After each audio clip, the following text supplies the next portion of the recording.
Welcome to our channel Sadkai Jariya, a free Islamic courses channel. Faryal Uzair presenting you.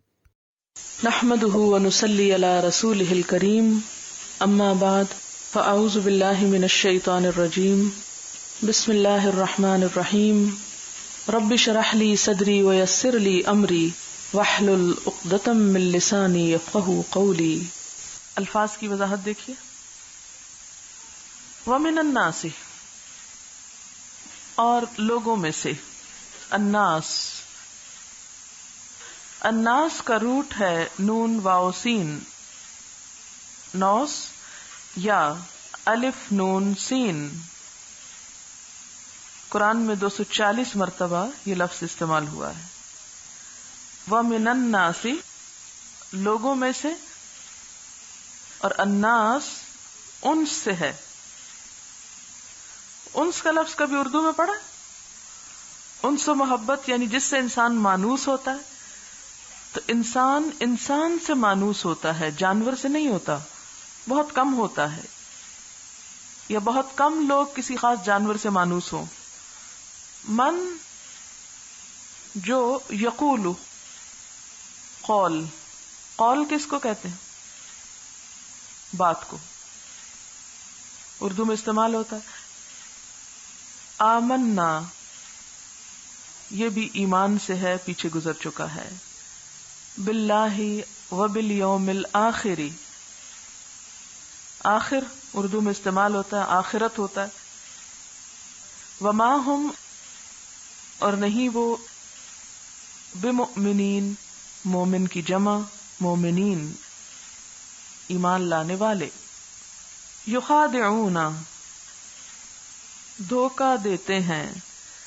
اس کا route ہے خے دال عین، خے دال عین، خدع. کپڑے کو دوہرا کر کے اس کا ایک حصہ چھپا لینا. مراد ہے خدع کا دھوکہ، فریب، دغا. یخادعون، دغا دیتے ہیں، دھوکہ دیتے ہیں. اللہ والذین آمنوا، وما، اور نہیں، یخدعون، وہی روٹ ہے یخادعون اور یخدعون کا. الا، مگر، انفسہم، اپنے آپ کو.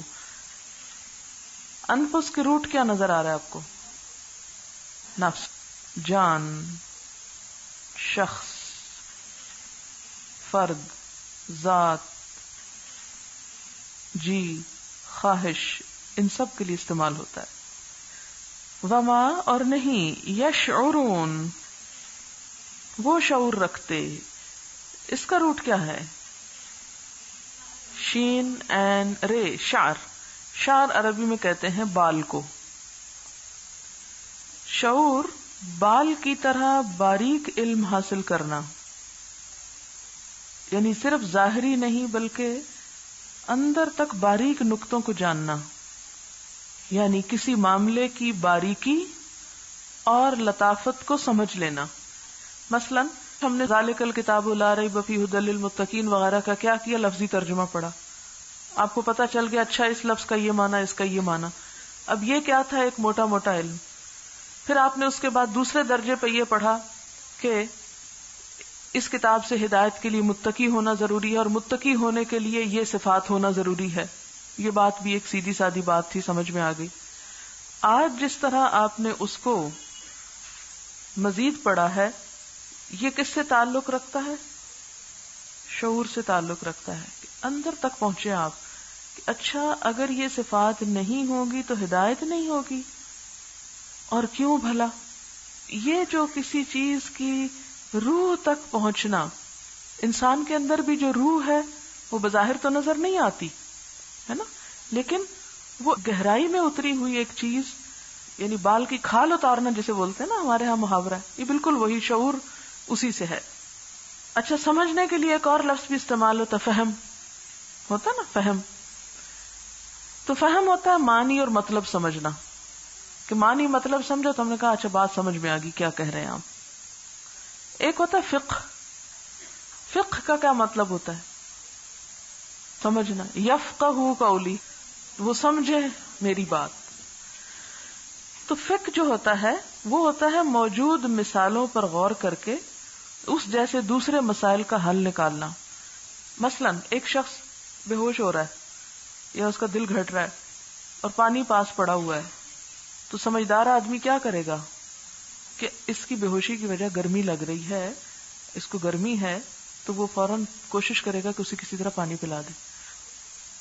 اور ایک بے شعور بے عقل انسان کیا کرے گا؟ ہاں ہو مچا دے گا، ہائے وہ گرا، کیا ہوا، اور ہاتھ پاؤں ڈھیلے چھوڑ کے بھاگ نکلے گا. تو یہ فرق ہے نا ایک سمجھدار اور ایک ناسمجھ انسان میں. اور ایک ہوتا ہے عقل مند. اب دیکھیں نا، لفظ تو الگ الگ ہیں، تھوڑا تھوڑا فرق ہے ہر ایک میں. عقل ہوتا ہے اپنے نفع اور نقصان کو سمجھنا، پھر اسے اختیار کرنے یا چھوڑنے کی تدبیر کرنا. کہ آپ کو پتہ چلتا ہے اس چیز میں میرا فائدہ، پھر آپ کر لیتے ہیں. آپ کو پتہ ہے نقصان دے، آپ پیچھے ہٹ جاتے. یہ عقل کا کام ہے. قرآن پاک میں یفقہون بھی آتا ہے، یفہمون اور یعقلون بھی آتا ہے، یشعرون بھی آتا ہے. تو دیکھنے میں ہم اردو ترجمہ کیا کرتے ہیں؟ سمجھنا. بس کس درجے کا سمجھنا، اس سمجھنے میں کیا، یہ ہم نے کبھی نہیں غور کیا. تو بہرحال یہاں ابھی آپ شعور کا معنی سمجھ لیں. جہاں یفقہون آئے گا یا یعقلون، پھر میں آپ سے پوچھوں گی کہ آپ کتنے عقل مند ہیں. وما یشعرون فی قلوبہم. قلوب کس کی جمع ہے؟ قلب کی. اور قلب کا کیا معنی ہوتا ہے؟ الٹ پلٹ ہونا، مرض، بیماری. جسمانی اور روحانی دونوں بیماریوں کے لیے استعمال ہوتا ہے. یہاں مراد ہے نفاق کی بیماری. نفاق کی بیماری جسمانی بیماری ہے یا روحانی بیماری؟ فزادہ، زیادہ کا مطلب ہوتا ہے زیادہ کرنا، اردو میں استعمال ہوتا ہے. ہم ان کو اللہ تعالی نے مردا مرض میں، ولہم اور ان کے لیے عذاب ہے، علیم. اس کا روٹ کیا ہے علیم کا؟ الف لام میم. کیا ہوا؟ علم. علم کس کو کہتے ہیں؟ درد کو، تکلیف کو. تو علیم دردناک. بما کانو، بوجہ اس کے جو کانو تھے. یہ کانا کی جمع ہے. کانا کی جمع کیا ہے؟ کانو، تھے. یکذبون، کاف ذال بے، کذب، جھوٹ، خلاف واقع بات، خلاف حقیقت بات. وَإِذَا اور جب، قیلا کہا جاتا ہے. یہ بھی کس سے ہے؟ قول ہی سے ہے. اس کا روٹ بھی قول ہے، صرف شیپ چینج ہوئی یا معنی بدلا ہے. لہم ان کے لیے، لام کا مطلب ہے کے لیے، لا نہ. تفسدو فے سین دال، فساد بگاڑ پیدا کرنا، بگاڑنا، گڈمڈ کرنا. ابتری پھیلانا، فل اردی زمین میں. ارض زمین کو کہتے ہیں. قالو پھر قول سے. انما بے شک، یہ لفظ بھی بہت آئے گا قرآن پاک میں اور اس کا ترجمہ عموماً بے شک ہی کر لیا جاتا ہے. نحنو ہم، ضمیر ہے. مصلحون اردو میں استعمال ہوتا ہے لفظ مصلح، اصلاح کرنے والا، اس کی جمع ہے مصلحون. الا الا خبردار، سنو، دیکھو، متوجہ کرنے کے لیے ہوتا ہے. ان بے شک، یقیناً، ہم وہ، ہم دوبارہ ہم تاکید کے لیے، بے شک وہ، وہی، کوئی اور نہیں، وہی. المفسدون فساد سے. ولیکن لا یشعرون. اب دیکھیں کتنی ریپیٹیشن الفاظ میں، ہارڈلی کوئی نئے لفظ ہیں. وَإِذَا اور جب، قیلا کہا جاتا ہے، لہم ان کو، آمنو ایمان لاؤ، کما جیسا کہ، آمنا ایمان لائے، الناس لوگ، قالو وہ کہتے ہیں، انؤمنو کیا ہم ایمان لائیں، کما جیسا کہ، آمنا ایمان لائے، السفہاء بے وقوف، سفہاء بے وقوف، کم عقل، بے سمجھ، احمق، بدھو۔ سفاہت حلم کی ضد ہے، حلم کی ضد۔ الا انہم ہم السفہاء، خبردار بے شک وہ وہی بے وقوف۔ ولیکن لیکن، یہ جو ہم اردو میں کہتے ہیں نا لیکن، یہ وہی لیکن ہے اصل میں۔ لا نہیں، یعلمون وہ جانتے، علم سے، علم جاننے کو کہتے ہیں۔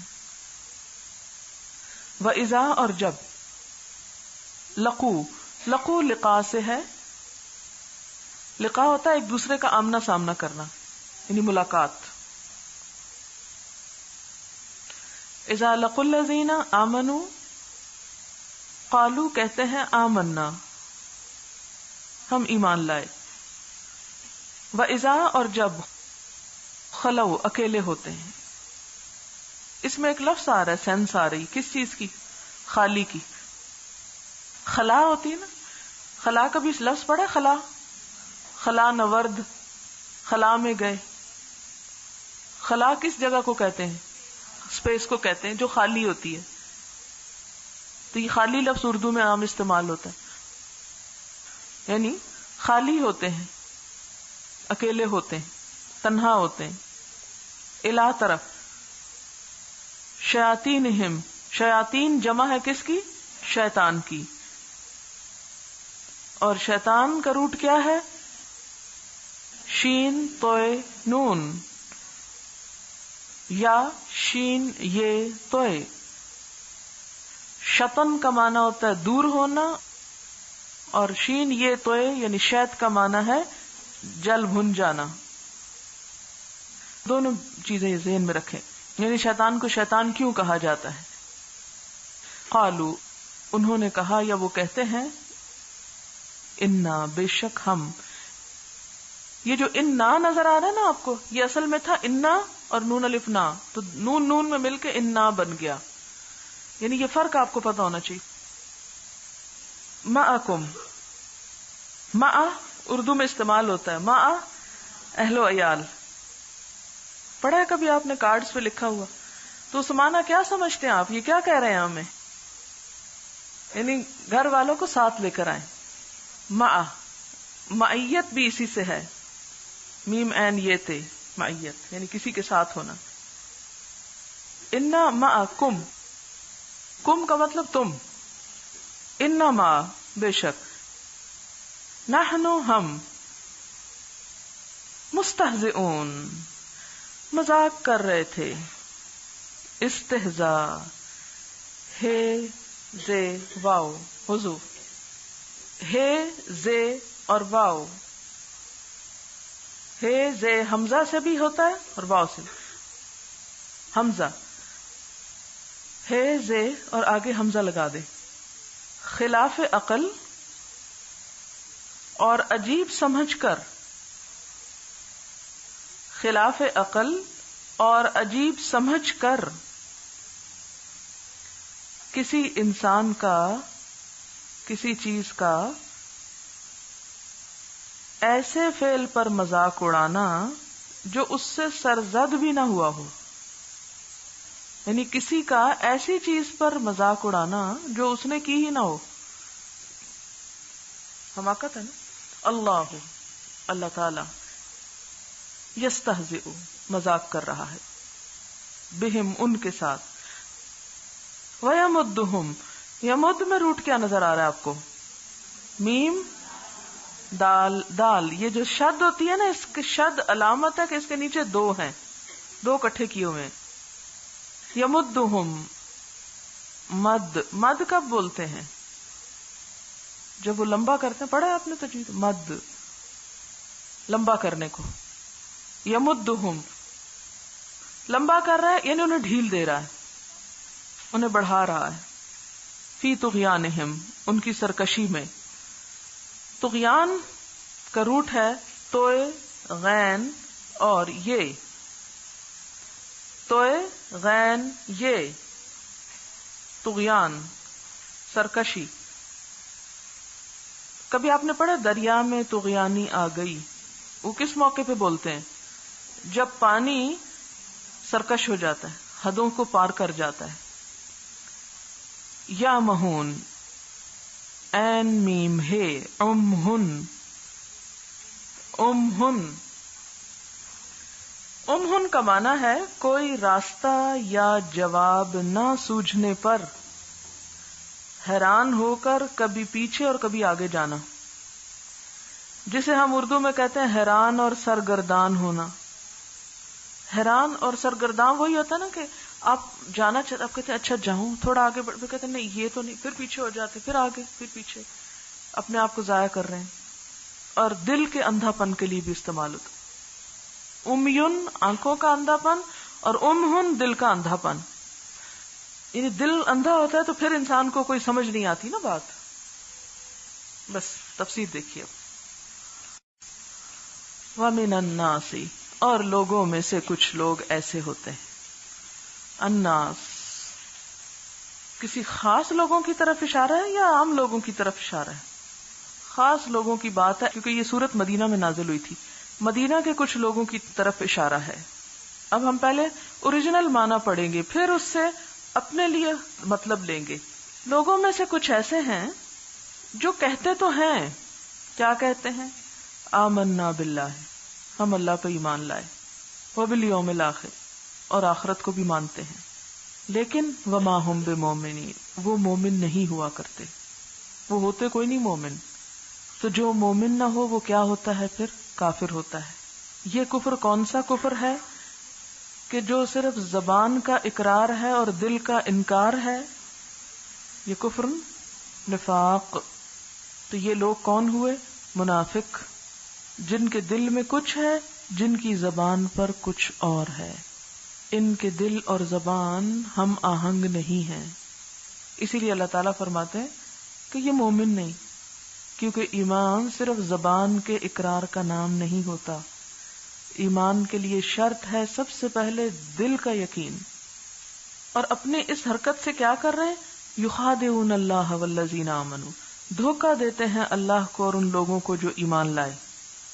یعنی بظاہر کلمہ پڑھ کر وہ اللہ تعالیٰ کو راضی کرنے کی کوشش کرتے ہیں، اور اس کے ساتھ ساتھ دوسرے مسلمانوں کو بھی جو سچے مومن ہیں. یہ کیوں کر رہے تھے؟ اللہ تعالیٰ اور اللہ کے بندوں کو کیوں دھوکہ دے رہے تھے؟ یہ صورتحال اس وقت پیش آئی تھی جب اسلام کو کامیابی نصیب ہونے لگی. تو لوگوں نے اس بات میں اپنا فائدہ سمجھا کہ ہم بھی مسلمان کہلائیں، یعنی ایک فیشن کے طور پہ جسے آپ کہہ سکتے ہیں کہ اب اسی میں ہماری بڑائی ہے. آپ کو معلوم ہے کہ نبی صلی اللہ علیہ وسلم جب مدینہ تشریف لائے تو آپ کے آنے سے پہلے یہاں پر کچھ قبائل تھے، اوس اور خزرج، بڑے بڑے دو قبیلے تھے. اس کے علاوہ کچھ یہود کے قبیلے تھے. اب یہ جو اوس اور خزرج کے قبیلے تھے یہ عرصے سے لڑائیاں لڑتے آ رہے تھے. تو آپ کے آمد سے کچھ عرصہ پہلے انہوں نے آپس میں اتفاق کر کے ایک شخص عبداللہ بن ابی کو اپنا سردار مقرر کیا، اور اس کی تاج پوشی کے لیے وہ تیار ہی تھے کہ نبی صلی اللہ علیہ وسلم تشریف لے آئے. اب اس شخص کو بڑا دھچکا لگا، تو پہلے تو اس نے بڑی مخالفت کی، لیکن جنگ بدر کب ہوئی تھی؟ 2 ہجری میں ہوئی تھی. جنگ بدر میں کیا ہوا تھا؟ مسلمان کامیاب ہو گئے. اب انہوں نے دیکھا کہ ہمارا فائدہ اس میں ہے کہ مسلمانوں کے ساتھ ہم بھی ہم آہنگی یا یکجہتی کا مظاہرہ کریں اور ان کو یہ شو کریں کہ ہم بھی مسلمان ہیں. کیونکہ آپ کو پتا ہے کہ جنگ بدر میں 70 قیدی ہاتھ آئے تھے، مال غنیمت ہاتھ آیا تھا.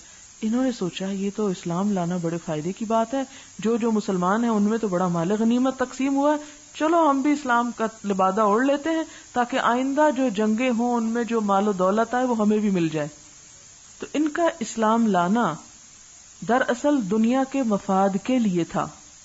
اسی لیے اللہ تعالیٰ فرماتے ہیں کہ نہیں وہ مومن نہیں، یہ دھوکہ دے رہے ہیں اللہ کو بھی مومنوں کو بھی، یہ ظاہر کر کے کہ ہم مسلمان ہیں ہمیں بھی فائدہ پہنچاؤ.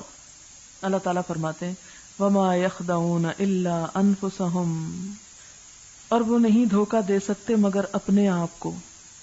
یہ سمجھتے ہیں کہ یہ اللہ اور اس کے بندوں کو دھوکہ دیں گے، نہیں، یہ اپنے آپ کو دھوکہ دے رہے ہیں، اپنے آپ کو دھوکہ دے رہے ہیں. وما یشعرون، اور انہیں معاملے کی اصل حقیقت کا پتہ ہی نہیں، شعور ہی نہیں، وہ بال سے باریک اندر کی بات ہی نہیں ان کو سمجھ میں آئی کہ یہ عمل حماقت پر مبنی ہے. کوئی شخص اللہ کو دھوکہ نہیں دے سکتا اور مسلمانوں کو بھی نہیں دے سکتا. کیوں؟ اس لیے کہ اللہ تعالیٰ وحی کے ذریعے مسلمانوں کو بھی خبردار کر رہے تھے کہ کون کون منافق ہے، اسی لیے فرمایا کہ یہ ان کو بھی نہیں دے سکتے. فی قلوبہم مرض، ان کی منافقت کی وجہ کیا ہے کہ ان کے دلوں میں ایک بیماری ہے. وہ بیماری کون سی ہے؟ نفاق کی، دنیا کی محبت کی. کل میں نے آپ کو بتایا تھا نا کہ حق کو قبول کرنے سے دو چیزیں روکتی ہیں، ایک انسان کا تکبر اور دوسرا دنیا کی محبت. ان کے دلوں میں دنیا کی محبت ہے، یعنی یہ جو ایمان کا اظہار کر رہے ہیں یہ دراصل دنیا کے مفاد کے لیے کر رہے ہیں. اللہ رسول کی محبت انہیں ایمان کی طرف نہیں کھینچ لائی. کیا چیز کھینچ لائی ہے؟ وہ مال غنیمت کی محبت یا اسلام کے ذریعے دنیا کے اعتبار سے پہنچنے والے فائدوں کی محبت. فزادہم اللہ مرضا، تو اللہ نے ان کا مرض اور بڑھا دیا، یعنی ان کی منافقت میں اور اضافہ کر دیا. وہ کیسے؟ کہ جب انہوں نے دیکھا کہ منافقت کے باوجود ہمیں کوئی نقصان نہیں ابھی پہنچا، ہماری کوئی پکڑ نہیں ہوئی، تو بڑے خوش ہوئے کہ ادھر سے ان کو بیوقوف بنایا ہوا ہے اور ادھر سے اپنی مرضی بھی کر رہے ہیں، لہذا وہ اپنی منافقت میں پکے ہو گئے. فزادہم اللہ مرضا کا معنی کیا ہے؟ منافقت میں پکے ہو گئے. وَلَهُمْ عَذَابٌ علیم، اور ان کے لیے ہے عذاب درد دینے والا، یعنی آخرت کا. دنیا میں اگر انہیں کوئی نقصان نہیں ہوا تو مت سمجھیں کہ وہ فائدے میں ہیں، وہ بڑے نقصان میں ہیں. کیوں؟ بما کانوا یکذبون، اس وجہ سے کہ وہ جھوٹ بولتے تھے. تو جھوٹ کیا ہوتا ہے؟ دل میں کچھ ہونا، زبان سے کچھ اور کہنا، یہ جھوٹ ہوتا ہے. دل اور زبان کا ہم آہنگ نہ ہونا جھوٹ کہلاتا ہے. یعنی آپ کے دل میں کوئی بات ہے، آپ زبان سے کچھ اور کہہ رہے ہیں تو آپ جھوٹ بول رہے ہیں. کذب کی میں نے تعریف کیا کی ہے؟ خلاف حقیقت، خلاف واقعہ بات کہنا. تو یہ جھوٹ بول رہے ہیں، ہے نہیں مومن. مومن ظاہر کر رہے ہیں اپنے آپ کو، وہ سمجھ رہے ہیں ہمیں بڑا فائدہ ہو رہا ہے، حالانکہ ان کے لیے عذاب تیار ہے، نقصان میں ہے وہ.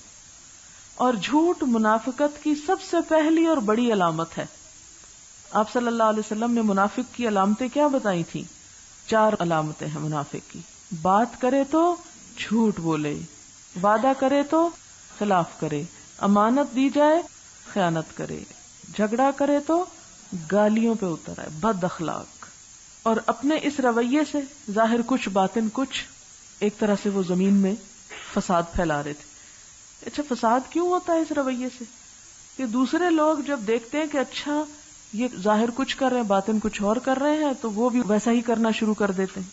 اس لیے جب ان سے کہا گیا کہ فساد نہ کرو، بگاڑ مت کرو، خدا رسول اور قرآن سے لوگوں کو برگشتہ مت کرو، فی الارض زمین میں، یا منکرات کی اشاعت کے ذریعے فساد مت کرو. قالو تو جواب دیتے ہیں انما نحن مصلحون، نہیں نہیں ہم تو بڑی اصلاح کرنے والے، ہم تو سنوارنے والے، ہم تو مصلح. یہ ایک اور بڑی مصیبت کہ انسان غلطی پر ہوتے ہوئے اپنی غلطی کو تسلیم نہ کرے. اس شخص کی کبھی اصلاح نہیں ہو سکتی جو اپنی غلطی کو غلطی ماننے پر تیار ہی نہ ہو. تو ان کی بھی سب سے بڑی آفت یہ تھی کہ یہ اپنی غلطی کو مان ہی نہیں رہے تھے. جب انہیں احساس دلایا گیا کہ تم غلط کر رہے تو انہوں نے کہا نہیں نہیں ہم تو بالکل ٹھیک کر رہے ہیں. اللہ تعالیٰ خبردار کر رہے ہیں مسلمانوں کو کہ انہم ہم المفسدون، یہ لوگ فسادی ہیں جن کا ظاہر و باطن مختلف ہے. جو اسلام کے ساتھ مکمل کمٹمنٹ نہیں رکھتے. وَلَٰكِن لَا يَشْعُرُونَ لیکن وہ شعور نہیں رکھتے، انہیں احساس ہی نہیں. وَإِذَا اور جب قِيلَ لَهُمْ ان سے کہا جاتا ہے آمنوا ایمان لے آؤ، کما آمن الناس جیسا کہ دوسرے لوگ ایمان لائے ہیں. یہ الناس دوسرے خاص لوگ کون ہیں؟ صحابہ کرام. آگے بھی آپ پڑھیں گے فَإِنْ آمَنُوا بِمِثْلِ مَا آمَنْتُمْ بِهِ اگر وہ ایمان لائیں جیسے تم ایمان لائے. تو صحابہ کرام کا ایمان ہم سب کے لیے معیار ہے، کرائیٹیریا ہے. جب ان سے کہا جاتا ہے ایمان لاؤ جیسا کہ لوگ ایمان لائے، یعنی باقی مخلص مسلمان ایمان لائے، تو کیا کہتے ہیں؟ قالو کہتے ہیں انؤمن کیا ہم ایمان لائیں، کما آمن السفہاء جیسا کہ بے وقوف ایمان لائے. ان کے نزدیک صحابہ کرام جو مخلص مومن تھے بے وقوف لوگ تھے. کیوں؟ انہیں وہ بے وقوف کیوں سمجھتے تھے؟ ان کے خیال میں کسی اعلی مقصد کے لیے دنیا کے مفاد کو قربان کرنا بے وقوفی تھا. اعلی مقصد کے لیے دنیا کے مفاد کو قربان کرنا بے وقوفی تھا. اللہ تعالیٰ کے نزدیک یہ بے وقوفی نہیں، یہ تو دنیا کی محبت میں مبتلا لوگوں کے نزدیک بے وقوفی ہے. اللہ تعالیٰ کے نزدیک یہ سراسر عقل مندی ہے، سعادت ہے. اسی لیے اللہ تعالیٰ فرماتے ہیں الا سنو انہم ہم السفہاء وہ خود بے وقوف ہیں، خود کم عقل ہیں. کیوں؟ وہ کیوں بے وقوف ہیں کہ دنیا کے حقیر فائدوں کے لیے، چند دن کے فائدوں کے لیے آخرت کے بڑے بڑے فائدوں کو نقصان پہنچا رہے ہیں، آخرت کے بڑے فائدوں کو قربان کر رہے ہیں، پائیدار فائدوں کو قربان کر رہے ہیں. آخرت کے فائدوں کی دو بڑی خوبیاں ہیں، نمبر 1 بڑے فائدے ہیں، نمبر 2 پائیدار فائدے ہیں. اس کے مقابلے میں دنیا کے فائدے وہ بھی فائدے ہیں لیکن چھوٹے فائدے ہیں اور عارضی فائدے. وَلَٰكِن لَا يَعْلَمُونَ لیکن وہ جانتے نہیں ہیں، ان کو پتہ ہی نہیں ہے، علم نہیں رکھتے. گویا ان کی منافقت کا ایک اور سبب ان کی لا علمی ہے. تو منافقت کا جہاں ایک سبب دنیا کی محبت، تو دوسرا دنیا کی محبت کا سبب حقیقت سے لا علم ہونا. ان لوگوں کا پھر طرز عمل کیا ہے؟ وَإِذَا لَقُوا الَّذِينَ آمَنُوا اللہ تعالیٰ پہچان بتا رہے ہیں کہ کون ہوتے ہیں یہ.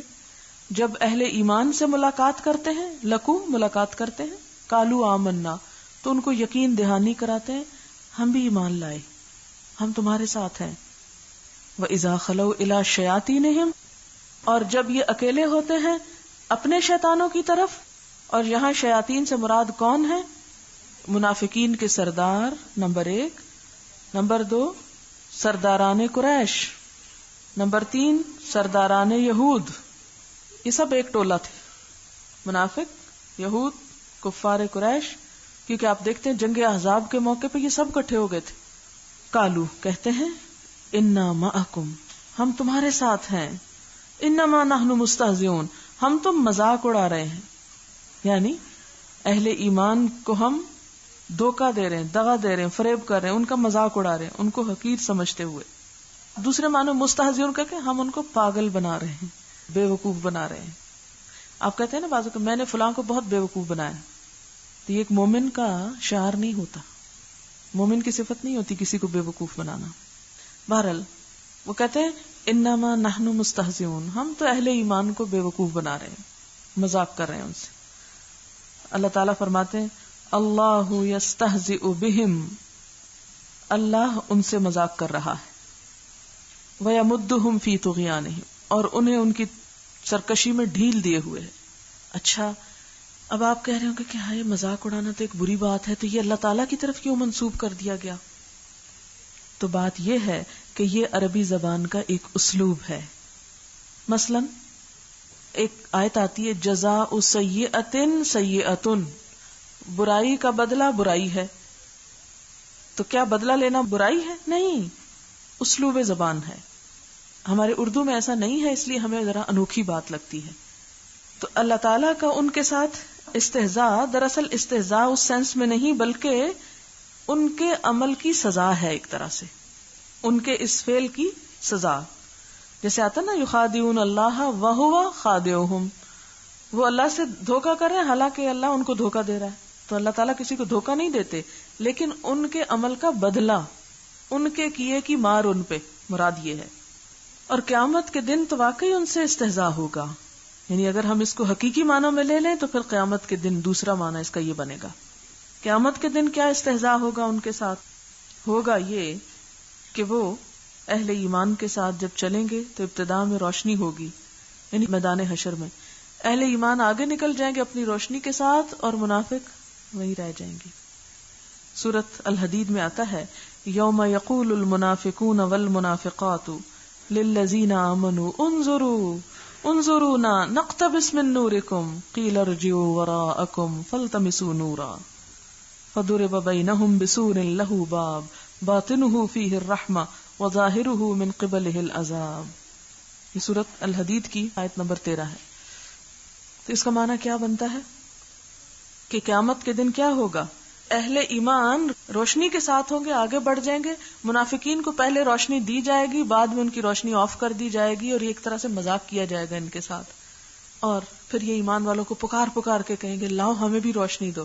انہیں کہیں گے چلو واپس جاؤ، جہاں سے آئے ہو وہیں روشنی تلاش کرو، اور ان کے درمیان ایک دیوار حائل کر دی جائے گی. اور ایک اور جگہ پر آتا ہے کہ یہ تم نے خود اپنے آپ کو ہلاکت میں ڈالا، امیدوں میں ڈالا، انتظار میں شک کیا، تم نے اپنے آپ کو فریب میں مبتلا رکھا. تربصتم ورتبتم وغرتکم الحیات الدنیا، دنیا کی زندگی اور چکا چوند نے تمہیں دھوکے میں مبتلا کیا. تو ایسے لوگوں کے ساتھ اللہ بھی مذاق کرے گا. اور ایک اور جگہ پر آتا ہے کہ کچھ لوگ ایسے ہوں گے جو جنت کے دروازے پہ جب پہنچیں گے تو ان کے لیے دروازے کھلے ہوں گے، یکایک وہ پہنچیں گے دروازے بند کر دیے جائیں گے، اور انہیں بتایا جائے گا کہ یہ تمہارے ساتھ مذاق کیا گیا ہے، کیونکہ دنیا میں تم اہل ایمان کا مذاق اڑاتے تھے. وَيَمُدُّهُمْ، اور انہیں ڈھیل دے رہا ہے، مہلت دے رہا ہے، ان کی رسیاں دراز کر رہا ہے. اردو میں استعمال ہوتا ہے نا اس کی رسی دراز کرنا. فی طغیانہم، ان کی سرکشی میں، وہ جو اللہ کی حدود پار کرتے ہیں، توڑتے ہیں، جھوٹ بولتے ہیں، خیانت کرتے ہیں، وہ جو سب کچھ کر رہے ہیں ان کو کرنے کے لیے چھوڑ دیا گیا. کرو جو کرنا چاہتے ہو، کرتے جاؤ. یعنی ان کو جو پکڑا نہیں جا رہا، ہم سوچتے ہیں کہ اگر وہ اتنا ہی فریب کر رہے ہیں تو انہیں پکڑ کیوں نہیں لیا جاتا. تو بتایا جا رہا ہے کہ ان کو اللہ تعالیٰ دراصل ڈھیل دے رہا ہے. یاد رکھیے یہ اللہ کا ایک قانون ہے کہ دنیا میں انسان اپنی صلاحیتوں کو جس کام کے لیے لگانا چاہے گا اللہ تعالیٰ اس کے لیے اسی راستے کو آسان کر دے گا. کوئی اوپر جانا چاہتا ہے تو ادھر اوپر چلا جائے، نیچے گرنا چاہتا تو گرے. یہ جو آزادی ہمیں دی گئی نا انسان کو، یہ اس کا ایک حصہ ہے. اور یہ اللہ نے قانون بنایا کہ میں برا کرنے والوں کو فوراً نہیں پکڑوں گا، فوراً پکڑ کے سزا دے ڈالوں، نہیں. یا مہون، وہ بھٹکتے پھر رہے ہیں، کبھی آگے جاتے ہیں کبھی پیچھے جاتے ہیں، گمراہی میں حیران ہیں، انہیں منزل نہیں ملتی، انہیں پتہ نہیں چلتا. کیونکہ نفس کا بندہ ہر وقت یہ دیکھتا ہے میرا فائدہ کس میں، اور پھر صرف اس چیز کے پیچھے پھرتا ہے. جبکہ اللہ کو اپنا معبود بنانے کا مطلب کیا ہے کہ انسان جو کچھ کرے اس کی ساری کوشش ایک نقطے پہ مرکوز ہو جائے کہ یہ کرنا ہے، مجھے یہاں تک پہنچنا ہے. اس کے لیے کچھ آتا ہے تو آئے، جاتا ہے تو جائے، کچھ ہوتا ہے وہ پھر انسان کے اوپر اثر انداز نہیں ہوتا. اب آپ دیکھیں کہ یہ تو ہو گئی تھی بات کہ اس زمانے کے منافقین کا یہ طرز عمل تھا. آج ہمارا کیا طرز عمل ہے؟ کہیں ایسا تو نہیں کہ ہمارے دلوں میں اللہ تعالیٰ، اس کی کتاب اور آخرت کے بارے میں کوئی شک ہو، اور ہم صرف اس لیے مسلمان ہیں کہ چونکہ ہمارے ماں باپ مسلمان تھے، یا ہمیں اپنے مسلمان ہونے سے کوئی دلچسپی نہیں، زبان سے اس لیے بول رہے ہیں کہ ہمیں یہ بولنا سکھا دیا گیا اور ہم بول رہے ہیں. دل کا شعور اور احساس اور یقین کچھ بھی ساتھ شامل نہیں. تو اس شعور کو بیدار کریں کہ نہیں، ہم اس لیے نہیں صرف مسلمان کہ ہمارے والدین مسلمان تھے، یا ہمیں مسلمان ہونے کی کوئی مجبوری نہیں ہے، ہم اپنے پورے احساس اور یقین سے مسلمان ہیں. نمبر 1. نمبر 2 یہ کہ نفاق کی بھی قسمیں ہوتی ہیں. جیسے کفر کی قسمیں تھی نا، ایسے نفاق کی بھی قسمیں ہیں. ایک ہے اعتقادی منافق. یہ آیات ہے نا، اس میں اعتقادی منافقوں کی بات کی جا رہی، اور اشارہ ہے مدینہ کے اندر پائے جانے والے منافقوں کی طرف. عموماً ہمارے مسلمانوں میں ایک ٹرینڈ یہ ہو گیا کہ جب کسی شخص کے اندر دوغلا پن دیکھتے تو کہتے ہیں یہ منافق ہے، فوراً فتویٰ دے دیتے، کرتے نا ایسے. یہ نہیں ہونا چاہیے. فوراً فتوے نہ دیا کریں. کیوں؟ اس لیے کہ اعتقادی منافق کافر ہوتا ہے. اعتقادی منافق کافر ہوتا ہے. کفر النفاق جو پہلے میں نے بتایا یہ وہی ہے. لیکن یہ جو عملی منافق ہوتا ہے نا، عملی منافقت، یہ ہمارے مسلمانوں کے اندر پائی جاتی. یہ عملی منافقت کا شکار مسلمان ہوتے ہیں. دراصل ان کو آپ کافر نہیں کہہ سکتے. ٹھیک. اب آپ دیکھیں کہ عملی منافقت بھی انسان کو بڑا نقصان دیتی. آپ صلی اللہ علیہ وسلم نے کیا فرمایا؟ جس کے اندر 4 باتیں پکا منافق ہے، جب تک کہ وہ چھوڑ نہ دے. اگر ایک چیز بھی رہ گئی تو اتنا ہی منافقت کا حصہ ہوگا. اللہ تعالیٰ اور اس کے رسول صلی اللہ علیہ وسلم کو منافقت سے زیادہ کوئی چیز ناپسند نہ تھی. حدیث میں آتا ہے کہ تجدون شر الناس ذل وجہین الذی یأتی ہؤلاء بوجہ وہؤلاء بوجہ. بخاری کی روایت ہے. مطلب ہے تم قیامت کے دن سب سے بدترین انسان اس کو پاؤ گے جو 2 چہروں والا ہے. کچھ لوگوں کے پاس کسی حلیے میں جاتا ہے، کسی کے پاس کسی حلیے میں جاتا ہے. یعنی ڈبل فیس جسے کہہ سکتے ہیں آپ. کسی کے ساتھ کچھ معاملہ کرتا ہے، کسی کے ساتھ کچھ اور کرتا ہے. کہیں اپنی پرائرٹیز کچھ بتاتا ہے، کہیں کچھ اور بتاتا ہے. تو یہ بدترین منافقت ہے، منافقت کا بدترین حصہ. اب ذرا آتے ہیں ہم اس کی مزید وضاحت پہ. وَمِنَ النَّاسِ، اور لوگوں میں سے. مراد کون سے لوگ ہیں؟ کس بیک گراؤنڈ میں یہ آیت نازل ہوئی؟ مراد اس سے منافقین ہیں جن کی آگے یہ صفات ہیں. وہ میں نے منافقین کی تھوڑی سی آپ کو بیک گراؤنڈ بتائی تھی کہ منافقین اوریجنلی کہاں سے آئے تھے. منافقین مکہ میں نہیں تھے. منافقین سے واسطہ مدینہ میں جا کے پڑا تھا. اور مدینہ میں کون لوگ تھے؟ ایک انصار جو اوس اور خزرج پر مشتمل تھے، دوسرے یہود بھی تھے مدینہ میں. اب یہ جو منافقین تھے یہ مدینہ کے لوکل لوگوں میں سے بھی تھے اور یہود میں سے بھی تھے. ٹھیک ہے. اب آپ دیکھیں کیونکہ آگے آپ یہود کے جب حالات پڑھیں گے تو اس میں آپ کو کافی وضاحت سے یہ بات پتہ چلے گی. تو اشارہ ہے منافقین کی طرف. الناس سے مراد یہاں منافقین ہیں. اور کون سے منافقین؟ کہاں سے آئے تھے وہ؟ نمبر 1 وہ مدینہ کے وہ لوگ جو نبی صلی اللہ علیہ وسلم کی آمد پر اور خصوصاً آپ کی کامیابیوں پر متاثر ہو کر ایمان لے آئے یا فائدوں کی خاطر ایمان لے آئے، یعنی دنیاوی فائدوں کی خاطر. اچھا یہاں پر ایک اور بات بھی سمجھ لیجئے. آپ کے ذہن میں کئی دفعہ شاید یہ شبہ ڈالا جاتا ہو کہ جو شخص اللہ اور آخرت کو مانتا ہے اسے کافر نہیں کہنا چاہیے، ہے نا؟ اسے مسلمان کہنا چاہیے. جو شخص اللہ اور آخرت کو مانتا ہو اور ساتھ ہی یہ کہ پچھلے رسولوں کو مانتا ہو. کیا ہوا اگر وہ حضور صلی اللہ علیہ وسلم کو نہیں مانتا؟ یہ ایک فلسفہ بنا کر لوگ کرسچنز اور جوز کو نجات یافتہ قرار دینا چاہتے ہیں کہ آپ کیوں کہتے ہیں کہ وہ جنت میں نہیں جائیں گے؟ کیونکہ وہ اللہ کو بھی مانتے ہیں، آخرت کو بھی مانتے ہیں، فرشتوں کو مانتے ہیں، جنت دوزخ کو مانتے ہیں، سارے رسولوں کو مانتے ہیں. تو بس ایک اگر نبی صلی اللہ علیہ وسلم کو نہیں مانتے تو ان کی پکڑ ہو جائے گی.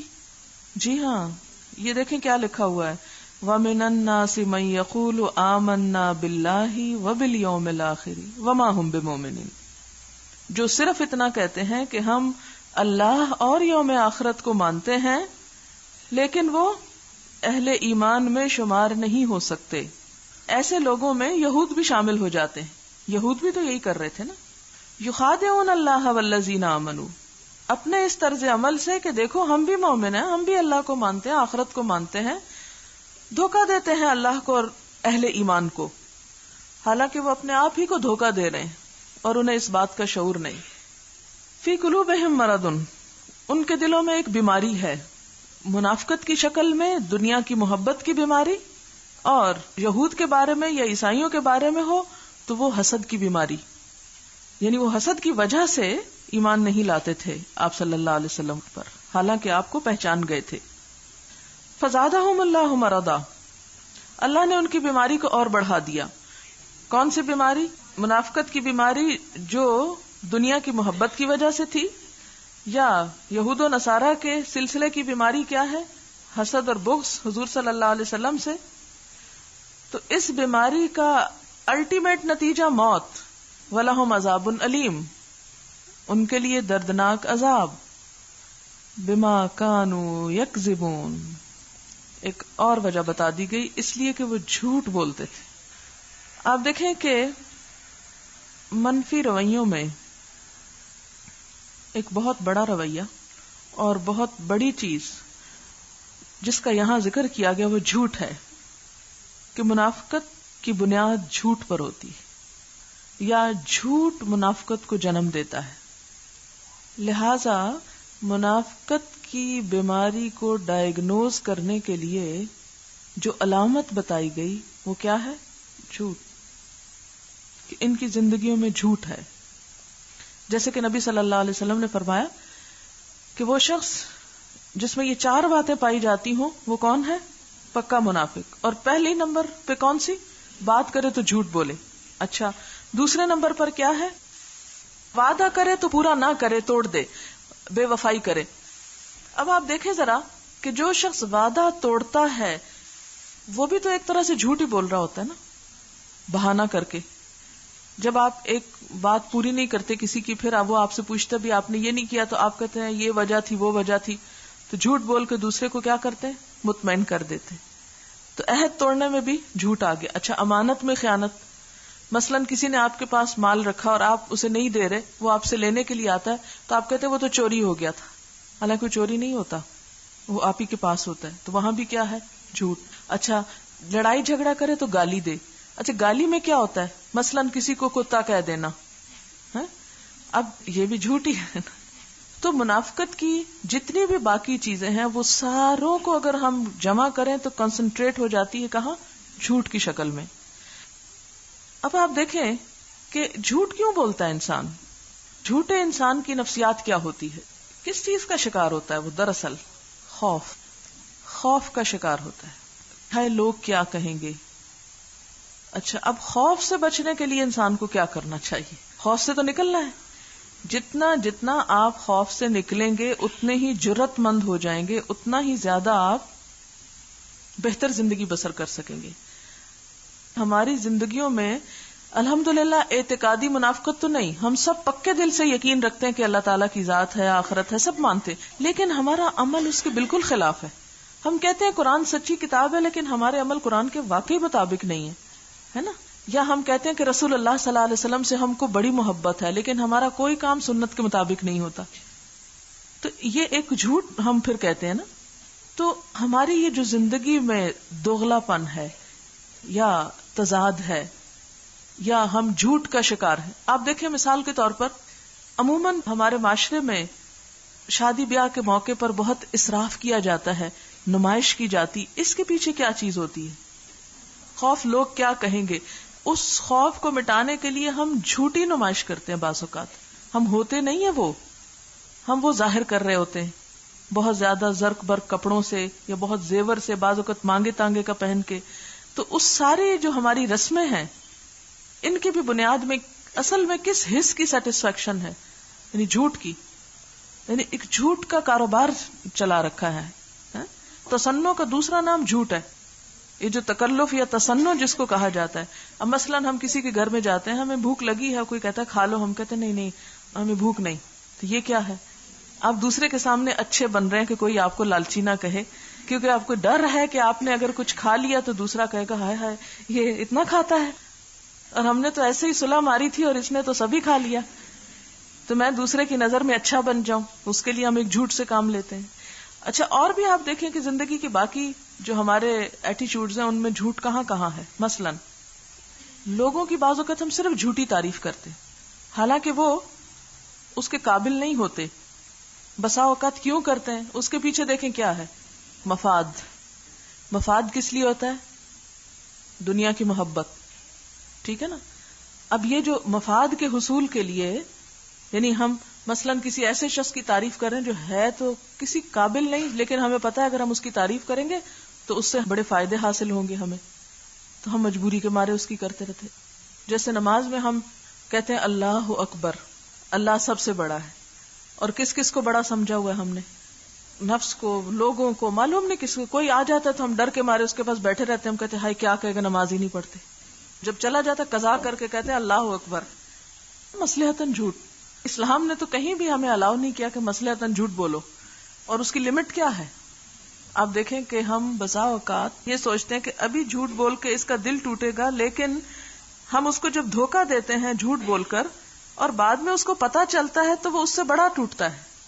تو اس موقع پر آپ بلنٹلی فیکٹس کو نہ کریں، اگنور کر جائیں، خاموشی اختیار کر لیں. یعنی ضروری نہیں کہ آپ سچی سچی باتیں سناتے چلے جائیں، بہت سی باتوں کو نہ کہنا ہی اسی میں ہی خیر ہے. تو آپ فساد سے یا کسی کے دل توڑنے سے بچنا چاہتے ہیں تو آپ خاموشی اختیار کر لیں. جب تک جھوٹی زندگی کا خاتمہ نہیں ہوتا اس وقت تک منافقت نہیں نکل سکتی، اور منافقت نہیں نکلتی تو اس وقت تک ہم اس درجے پہ نہیں پہنچ سکتے جس پر اللہ تعالیٰ نے اہل ایمان کے لیے وہ جزا اور وہ تمام چیزیں رکھی ہیں. ہم سب اس بات کو تسلیم کرتے ہیں کہ ہم ایک جھوٹ کی نفسیات کا شکار ہیں. ہم بچوں کو جب پالنے کی ابتدا کرتے ہیں تو کبھی کسی چیز سے ڈرا رہے ہیں ان کو، کبھی کسی چیز کا خوف دلا رہے ہیں، کبھی کوئی ایسی لالچ دے رہے ہیں جس کے پیچھے کوئی ہمارا پروگرام نہیں ہوتا. خود گھر بیٹھے ہوتے ہیں اور کہتے جاؤ کہہ دو کہ ہم گھر پر نہیں ہیں. جب تک ہمارے دل میں اللہ کا خوف نہیں آتا اس وقت تک ہم لوگوں کے خوف میں دبے رہیں گے. ہمیں جو یہ کلمہ پڑھوایا گا نا کہ لا الہ الا اللہ، سب کی نفی، تو یہ بھی ایک مددگار تدبیر ہے. اچھا جناب، تو یہاں پر بات ہو رہی تھی بما کانوا یکذبون. اللہ نے ان کی بیماری کو اس لیے بڑھا دیا کہ وہ جھوٹ بولتے ہیں. اللہ نے ان کی بیماری کو اس لیے بڑھا دیا کیونکہ وہ جھوٹ بولتے ہیں. یعنی مثال اس کے لیے کہ جب آپ ڈاکٹر کو اپنے بارے میں غلط اطلاع دیں گے تو آپ کا علاج ہونے کی بجائے مرض اور بگڑ جائے گا.